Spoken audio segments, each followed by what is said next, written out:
السلام علیکم۔ آج منگل ہے، مئی کی 4 تاریخ۔ پاکستان میں اس وقت شام کے 7، بھارت میں 7:30، اور یہاں ہمارے اسٹوڈیوز کی گھڑیوں میں صبح کے 10 بج رہے ہیں۔ وائس آف امریکہ واشنگٹن کی اردو سروس سے میں ہوں خالد حمید، خبروں کے ایک بلیٹن کے ساتھ۔ امریکہ نے کہا ہے کہ افغانستان میں چھوٹے موٹے حملوں سے فوج کے انخلا پر کوئی اثر نہیں پڑے گا۔ پینٹاگون کے ترجمان جان کربی نے پیر کے روز صحافیوں کو بتایا کہ گزشتہ ہفتے کے اختتام پر چند معمولی حملے ہوئے تھے جن کا ہمارے لوگوں، اڈوں اور وسائل پر بالکل کوئی اثر نہیں پڑا۔ افغانستان میں غیر ملکی افواج کے کمانڈر نے ہفتے کو کہا تھا کہ شرپسند اگر غیر ملکی افواج پر حملے کریں گے تو یہ ان کی غلطی ہوگی۔ امریکی محکمہ خارجہ کے ایک سینئر اہلکار نے کہا ہے کہ طالبان نے استنبول کانفرنس سے قطعی انکار نہیں کیا ہے اور وہ اب بھی اس میں شرکت کے لیے اپنی قیادت کے ساتھ گفتگو کر رہے ہیں۔ امریکی اہلکار نے یہ بات منگل کو افغان صحافیوں کو بریفنگ میں بتائی۔ انہوں نے کہا کہ امریکہ، اقوام متحدہ، ترکی اور قطر رمضان کے بعد استنبول کانفرنس کو ممکن بنانے کی کوشش کر رہے ہیں، لیکن وقت اور مقام نہیں بتا سکتے۔ امریکی اہلکار نے کہا کہ جب ترکی میں امن کانفرنس کا خیال پہلی بار پیش کیا گیا تو طالبان نے رسمی طور پر اندیا دیا تھا کہ وہ اس میں شرکت کے خواہش مند ہیں۔ پھر وہ اس سے پیچھے ہٹ گئے تھے، لیکن اب ہم ان کے انکار کو حتمی جواب نہیں سمجھ رہے۔ کئی طالبان رہنما امریکہ کو بتا چکے ہیں کہ وہ مسئلے کے عسکری حل پر یقین نہیں رکھتے۔ اہلکار نے اس بات کی تصدیق نہیں کی کہ طالبان کی مذاکرات کی میز پر واپسی کے لیے ستمبر کے بجائے جولائی میں امریکی فوج کے انخلا پر گفتگو ہو رہی ہے۔ انہوں نے بتایا کہ افغان امن عمل میں علاقائی حمایت حاصل کرنے کی کوششوں کے سلسلے میں امریکی ایلچی زلمے خلیل زاد تاجکستان کے دارالحکومت دوشنبے میں ہیں۔ امریکہ کے صدر جو بائیڈن اور وزیر خارجہ اینٹونی بلنکن نے آزادی صحافت کے عالمی دن کے موقع پر اپنے اپنے الگ پیغامات میں دنیا بھر میں آزادی صحافت، صحافیوں کے تحفظ اور معلومات تک رسائی کی حمایت کا اعادہ کیا ہے۔ صدر جو بائیڈن نے اپنے دفتر سے جاری ایک بیان میں کہا کہ 30 سال قبل افریقہ کے صحافی جس آزاد اور کثیر الجہت پریس کے ونڈھوک ڈکلریشن پر متفق ہوئے تھے، وہ آج بھی قوموں کی ترقی، جمہوریت کی بقا اور معاشی ترقی کے لیے ناگزیر ہے۔ امریکی وزیر خارجہ اینٹونی بلنکن نے بھی پریس فریڈم کے عالمی دن کے موقع پر اپنے ٹویٹر پیغام میں کہا کہ امریکہ پریس کی آزادی، دنیا بھر میں صحافیوں کے تحفظ اور معلومات تک آن لائن یا آف لائن رسائی کی حمایت جاری رکھے گا۔ صحافیوں کے تحفظ کے ادارے کمیٹی ٹو پروٹیکٹ جرنلسٹس نے اپنی رپورٹ میں بتایا ہے کہ سال 2020 میں دنیا بھر میں ریکارڈ تعداد میں صحافیوں کو جیلوں میں ڈالا گیا۔ اسی طرح صحافیوں، بالخصوص خواتین صحافیوں اور غیر سفید فام صحافیوں کو آن لائن ہراساں کیے جانے کے واقعات میں اضافہ ہوا ہے۔ امریکی وزیر خارجہ اینٹونی بلنکن نے کہا ہے کہ چین کا راستہ روکنا یا اسے نیچا دکھانا ہمارا مقصد نہیں ہے۔ انہوں نے یہ بات لندن میں G7 ملکوں کے وزرائے خارجہ کے اجلاس کے موقع پر برطانوی ہم منصب سے ملاقات میں کہی۔ صنعتی ملکوں کے تنظیم کے وزرائے خارجہ منگل کو مصروف دن گزاریں گے اور مختلف عالمی امور پر گفتگو متوقع ہے، جن میں چین اور روس کے ساتھ تعلقات، میانمار میں فوج کا اقتدار پر قبضہ، شام کی خانہ جنگی اور افغانستان کی صورتحال جیسے موضوعات شامل ہیں۔ دوسری جانب امریکہ نے کہا ہے کہ وہ جزیرہ نما کوریا سے جوہری ہتھیاروں کے خاتمے کے لیے شمالی کوریا کے ساتھ سفارتی رابطوں کے لیے تیار ہے۔ G7 اجلاس کے بعد اینٹونی بلنکن یوکرین کا دورہ کریں گے، جہاں وہ صدر زیلنسکی اور دوسرے حکام سے ملاقات کریں گے۔ امریکی صدر جو بائیڈن نے امریکہ میں قبول کیے جانے والے پناہ گزینوں کی سالانہ تعداد 4 گنا کرنے کا اعلان کیا ہے۔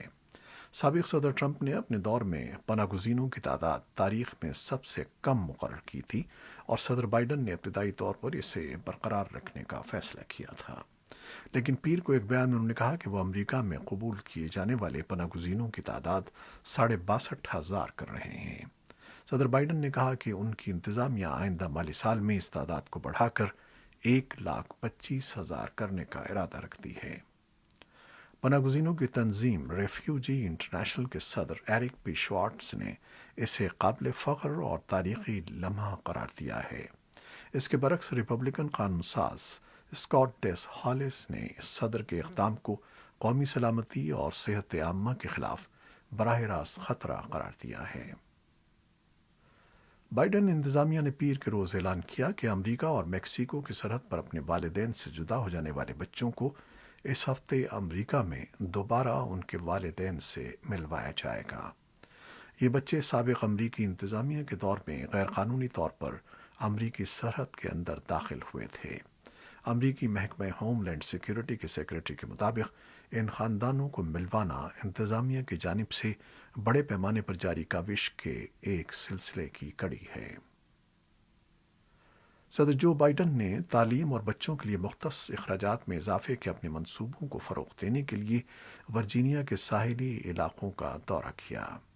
صدر نے خاندانوں کی فلاح کے لیے گزشتہ ہفتے $1.8 ٹریلین مختص کرنے کی تجویز دی تھی اور آج کا دورہ اسی اعلان کا ایک حصہ تھا۔ صدر نے امریکیوں کو 2 سال مفت ٹیوشن فری کمیونٹی کالج کی سہولت فراہم کرنے کے لیے $109 بلین خرچ کرنے کی تجویز پیش کی ہے۔ صدر $62 ارب ایسے پروگراموں کے لیے وقف کرنے کے خواہاں ہیں جو کمیونٹی کالجوں اور ایسے اداروں میں تعلیم کی تکمیل کی شرح کو بہتر بنا سکیں جو بنیادی طور پر پسماندہ طلباء کے لیے تعلیمی سہولت پیش کرتے ہیں۔ پاکستان میں انسانی حقوق کی صورتحال پر نظر رکھنے والی غیر سرکاری تنظیم human rights commission of Pakistan نے کہا ہے کہ عالمی وبا کی وجہ سے نہ صرف ملک میں موجود عدم مساوات میں مزید اضافہ ہو گیا ہے بلکہ اس سے لاکھوں افراد کے روزگار ختم ہونے کا خطرہ پیدا ہو گیا ہے۔ Human rights commission of Pakistan کی طرف سے سن 2020 میں ملک میں انسانی حقوق کی صورتحال سے متعلق پیر کو ایک رپورٹ جاری کی گئی، جس میں گزشتہ سال پاکستان میں انسانی حقوق کی مبینہ خلاف ورزیوں کی نشاندہی کی گئی۔ پاکستان کی حکومت کے کسی عہدیدار کی طرف سے HRCP کی اس تازہ ترین رپورٹ پر کوئی تبصرہ نہیں کیا گیا ہے، لیکن حکومت کا یہ موقف رہا ہے کہ آئین کے تحت کسی بھی مذہب یا فرقے سے تعلق رکھنے والوں کو پاکستان میں یکساں حقوق اور تحفظ حاصل ہے۔ اور اب کرونا وائرس سے متعلق خبریں۔ پاکستان کے وفاقی وزیر اور سربراہ NCOC اسد عمر نے کہا ہے کہ ملک میں پہلی مرتبہ کورونا ویکسینیشن کی یومیہ تعداد 1.5 لاکھ سے تجاوز کر گئی ہے۔ اسد عمر نے ایک ٹویٹ میں بتایا کہ پیر کو 1,64,000 سے زائد افراد کو کورونا ویکسین لگائی گئی۔ ان کے بقول پیر کو ہی 40 سال اور اس سے زائد عمر کے افراد کی ویکسینیشن بھی شروع کر دی گئی ہے۔ وزیراعظم پاکستان کے معاون خصوصی برائے صحت ڈاکٹر فیصل سلطان نے کہا ہے کہ پاکستان کو جون تک کورونا سے بچاؤ کی ویکسین کی 1,90,00,000 خوراکیں موصول ہو جائیں گی۔ اسلام آباد میں صحافیوں سے گفتگو کرتے ہوئے ڈاکٹر فیصل سلطان کا کہنا تھا کہ پاکستان ویکسین کی 3 کروڑ خوراکیں خریدنے کے معاہدے کر چکا ہے۔ ڈاکٹر فیصل سلطان کا کہنا تھا کہ چین کے تیار کردہ سنگل ڈوز کینسائنو ویکسین بھی جلد لگانے کا سلسلہ شروع کیا جا رہا ہے۔